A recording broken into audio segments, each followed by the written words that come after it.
శ్రీకృష్ణుడు నిజంగానే ఉన్నాడా? సముద్రంలో ద్వారకా నగరం దొరికింది. ఇది పురాణం కాదు, నిజం. మీరు రామాయణం, మహాభారతం చదివే ఉంటారు. అవి మీకు నిజం అనిపిస్తాయా, పురాణాలు అనిపిస్తాయా? ఇప్పుడు మీకు చెప్పబోయేది మనం పురాణం అనుకున్నది నిజమైంది. శ్రీకృష్ణుడిని అందరూ దేవుడు అని భక్తిభావంతో చూస్తారు, కానీ ఆయన ఒక రాజు అని చాలా మంది మర్చిపోతారు. ఆయన రాజ్యం ద్వారక, స్వర్గం లాగా ఉండే ఒక నగరం. మహాభారతంలో ఆ నగరం సముద్రంలో మునిగిపోయిందని అన్నారు. అయితే ఆ నగరం నిజంగా ఉందా లేదా ఇది ఇమాజినేషన్ అనేది ఈ రోజు ఈ మిస్టరీని డీప్ గా ఎక్స్ప్లోర్ చేద్దాం. మహాభారతం ప్రకారం శ్రీకృష్ణుడు కౌరవ పాండవుల యుద్ధం తర్వాత ద్వారకలో రాజ్యం పాలించారు. ద్వారక ఒక బంగారు నగరం. Under water canals, huge buildings and 900కు పైగా రాజభవనాలు ఉండేవి. కృష్ణుడు లాస్ట్ లో తనతో పాటు ద్వారకలో ఉండే ప్రజలందరినీ తీసుకుని సముద్ర తీరం దగ్గర ఉండేవారు. తర్వాత ఆ నగరం సముద్రంలో మునిగిపోయింది. ఇదంతా దేవుని లీల అని వదిలేశారు. కానీ 1980లో Indian government national institute of ocean టెక్నాలజీని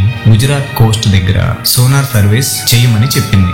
ఒకరోజు సోనార్ స్కాన్ లో చూస్తే ఆర్కియాలజిస్టులు షాక్ అయ్యారు. సముద్రంలో 120 అడుగుల కింద వాల్స్, రోడ్స్, స్ట్రక్చర్స్ కనిపించాయి. ఇవి thousands of years human made structures. Scuba divers ని కూడా సముద్రంలోనికి పంపారు. వాళ్ళు stones, tools, watery walls and street layouts evidence collect చేశారు. సో ద్వారకా అనేది పురాణం కాదు, నిజమని తేలింది. మళ్ళీ అవే ఎవిడెన్స్ ని కార్బన్ డేటింగ్ చేశారు. చూస్తే షాకింగ్ రిజల్ట్స్ వచ్చాయి. అవి అన్ని 9000 సంవత్సరాల క్రితంవి అని రుజువైంది. అంటే మహాభారతం కంటే కూడా పురాతనమైంది. అండర్ వాటర్ ఎక్స్కవేషన్ లో చిన్న temples, gates and stone anchors కూడా దొరికాయి. కొంతమంది ఎక్స్పర్ట్స్ ఇది వరల్డ్ లో ఒక ఏన్షియంట్ అండర్ వాటర్ సిటీ. కొంతమంది సైంటిస్టులు మాత్రం ఇది కోఇన్సిడెంట్ అని చెప్పారు. కానీ national institute of ocean technology ఈ సిటీ శ్రీకృష్ణుడిది అని కాన్ఫిడెంట్ గా చెప్పేసింది. ఈ మిస్టరీలో ట్విస్ట్ ఏంటి అంటే శ్రీకృష్ణుడు ఒక పురాణాల క్యారెక్టర్ కాదు, ఆయన ఒక రూలర్. అదే నిజమైతే మహాభారతంలో చెప్పిన అన్ని ఇన్సిడెంట్స్, స్ట్రాటజీస్, వార్స్ అన్నింటికి హిస్టారికల్ బేస్ ఉంది. ఇప్పుడు